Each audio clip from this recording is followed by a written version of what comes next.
Halo semuanya, selamat datang di Value Studio. Kembali lagi bersama saya Vera Lois.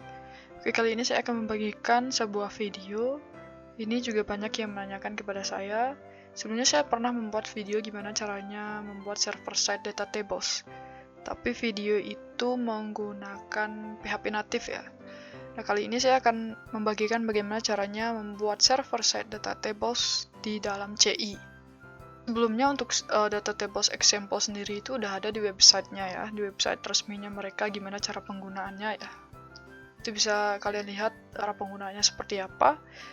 Ini sebenarnya tidak ada bedanya dengan yang kemarin ya, untuk yang PHP natif. Cuman memang CI itu biasanya kita untuk URL-nya itu kan menuju controller ya. Nah, kali ini kita tidak akan menuju controller. Kalau menuju controller itu biasanya data tables-nya nggak mau ya. Saya pernah coba, saya oper menuju controller, ternyata nggak bisa. Jadi di sini penempatannya yang perlu diperhatikan. Penempatan dari file-filenya yang perlu diperhatikan supaya bisa menghasilkan data tables server-side yang diinginkan. Oke, di sini saya menggunakan database namanya Letter Management ya. Ini sebuah aplikasi yang udah jadi gitu. Saya ambil di sini, saya akan buat server side di data role ini ya. Data role ini dia dengan nama tabel role, ID role dan nama role. Dua buah kolom saja. Dan kemudian di sini saya tidak akan menjelaskan lagi mengenai koneksi database-nya ya. Karena saya beranggapan di sini kalian sudah membuat sebuah CRUD di dalam CI. Karena kalau misalkan kalian udah nanya server side gimana caranya buat server side data tables, itu berarti udah bisa melakukan create, update, delete maupun membuat list seperti ini. Oke, pertama di sini saya akan buka dulu rule ya. Rule, ini rule, folder rule, view ya. Karena dia bentuknya tampilan, view, rule list ya. Yang ini. Untuk penempatannya sendiri, yang pertama itu adalah ini ya, ID dari tabelnya ini kita akan ubah. Jadi saya akan ubah nama tabelnya adalah role table gitu ya.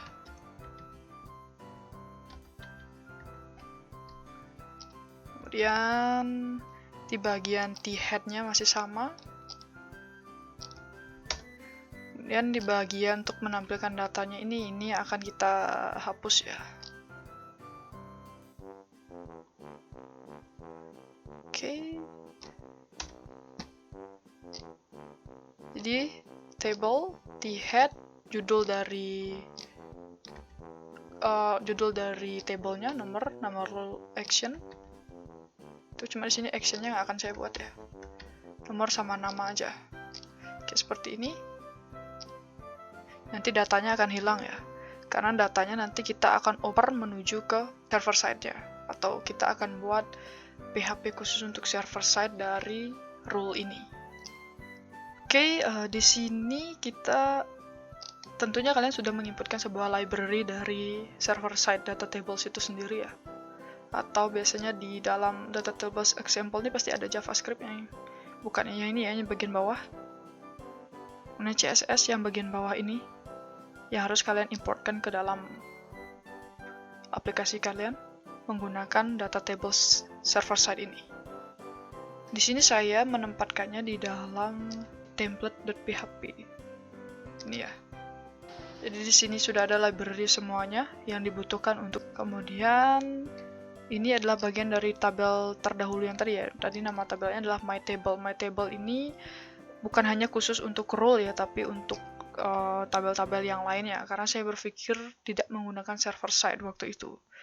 Kalau menggunakan server side berarti tabelnya itu atau JavaScript-nya itu pasti sendiri-sendiri ya. Karena setiap table itu keperluannya pasti masing-masing. Karena tabelnya juga beda-beda.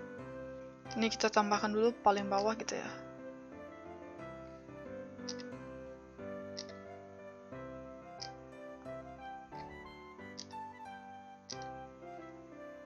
Di bagian sini ya. Terus ini kita copy ya. Paste tadi namanya adalah role table. Ini kita coba dulu role table, data table gitu ya. Apakah mau tampil data tablenya? Oke, mau ya, tapi ini belum server side. Sekarang kita akan buat server side-nya. Selanjutnya kita akan mulai dari JavaScript-nya ya. Ini seperti yang saya bahas kemarin ya. Ini sama harusnya JavaScript-nya hampir mirip dengan yang kemarin untuk di server side dari PHP native ya. Cuman bedanya di sini nanti akan URL-nya ya.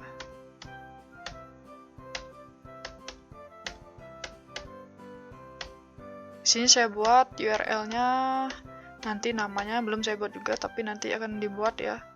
Itu server side rule.php ya. Karena ini menggunakan CI, biasanya CI itu menggunakan base URL dan site URL ya.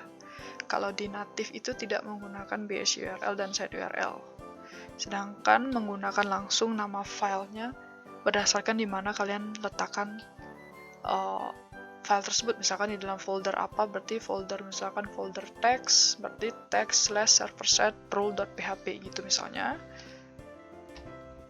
Kemudian yang terpenting di sini itu sebenarnya ini ya, server side rule.php. Itu tidak bisa diletakkan di dalam folder view, tidak bisa diletakkan di dalam folder controller maupun models ya, tapi diletakkan di dalam ini ya. Kalian misalkan buka nama aplikasinya adalah letter management kan, misalnya nih. Jadi penempatan server side rule.php ini harus di luar dari application, asset, dan lainnya.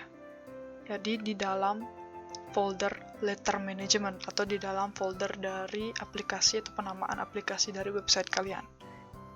Jadi ini kan saya save as dulu. Save.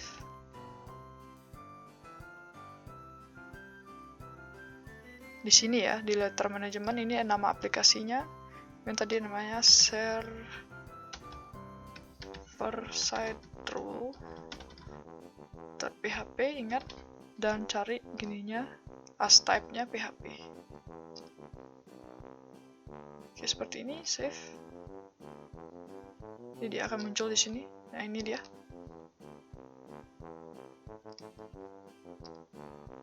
Dan jangan lupa untuk spp underscore class.php-nya juga diletakkan posisinya sama dengan server side rule ini ya. Ini kita save as dulu. Kemudian letakkan di letter management ya. Letter management. Nih. Di sini ya. .php. Jadi dia setara dengan server side rule-nya. Seperti ini. Oke, udah. Ini dia ya. Ini dan ini berada di dalam folder letter management. Jangan letakkan di dalam folder aplikasi, view, asset. Kemudian selanjutnya di sini kita akan langsung buat ke sini ya, server side rule-nya itu kita langsung copy aja dari sini ya. Contohnya dari server side script-nya. Nih. Copy dari website resminya ya. Kita langsung paste. Baru kita edit sedikit ya. Users seperti root. Pas kosong. DB-nya adalah letter management. Kemudian ya, nama DB-nya letter management. Kemudian host-nya adalah localhost. Seperti ini. Ini tadi nama SPP-nya bukan spp.class ya, tapi spp underscore. Ini ya, spp underscore class. Saya sengaja ubah karena jelek aja ya pakai titik, yang mending pakai underscore atau strip gitu ya, tapi underscore sih. Kemudian data table-nya namanya rule tadi dengan nama primary key yaitu ID rule. Seperti ini. Kemudian kita akan hanya menggunakan 01 aja ya, 01. Sisanya kita hide. Seperti ini ya. Sisanya kita hide. Kemudian namanya tadi adalah ID role. Jadi yang pertama ini untuk, tapi kita tambahin field ya lagi satu sini ya. Field tanda panah seperti ini. ID row.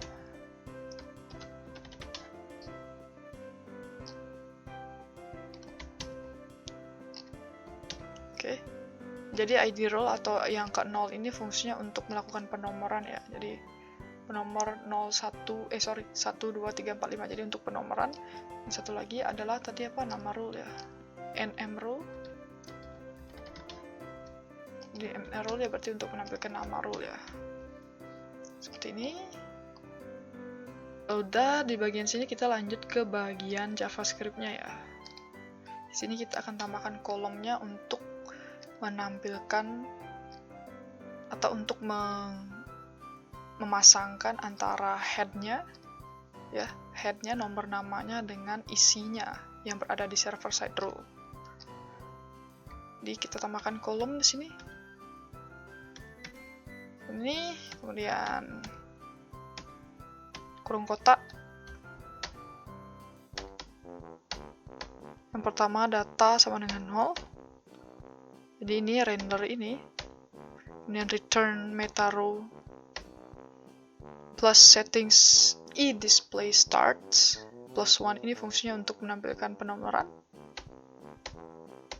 Kemudian data 1. Itu fungsinya untuk menampilkan nama row. Nah, kalau sudah semuanya, mari kita coba jalankan ya. Kita refresh. Kita lihat apakah mau ya. Oke, mau ya. Ini dia server side-nya. Nah, ada processing itu. Ini kemungkinan adalah kenapa dia munculnya processing bukan kayak titik-titik gitu. Itu tergantung dari library dari jQuery-nya juga, dan juga CSS-nya yang digunakan seperti apa ya. Karena kalau berbeda CSS maka tampilannya juga beda ya. Jadi ada tulisan processing seperti itu ya. Sebelumnya kan tidak ada. Jadi ini dia server side-nya.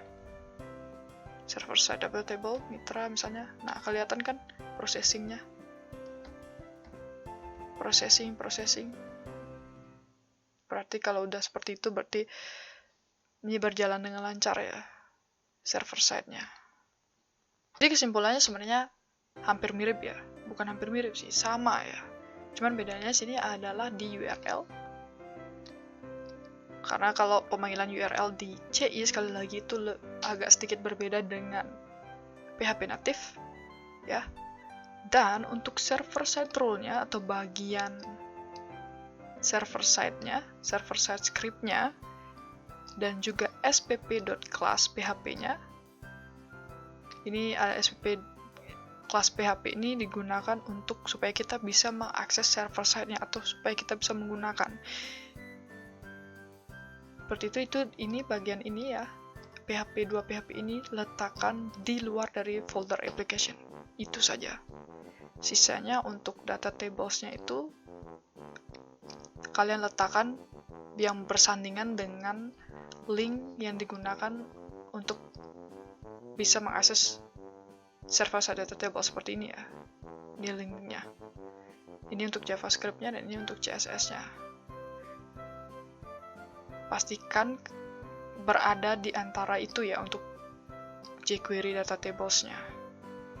Karena kalau nggak ya data tables-nya nggak akan mau ke load ya. Karena library-nya tidak ada. Jadi ini sama ya. Bisa kalian lihat di video yang sebelumnya sama, cuma bedanya di URL dan penempatan file. Oke, itu dia tadi ya untuk server-side data tables versi VLU Studio ya. Saya masih menggunakan yang aslinya ya, karena kalau kita lihat untuk YouTuber-YouTuber yang lain atau mungkin penulis-penulis yang lain itu ada dia membuat server-side data tables dengan versinya mereka yang juga menggunakan MVC atau meletakkan file-filenya itu di MVC-nya ya atau di controllernya seperti itu ya. Kok saya di sini tidak ya? Oke, itu dia. Semoga ini bermanfaat. Kita bertemu lagi di video selanjutnya. Terima kasih.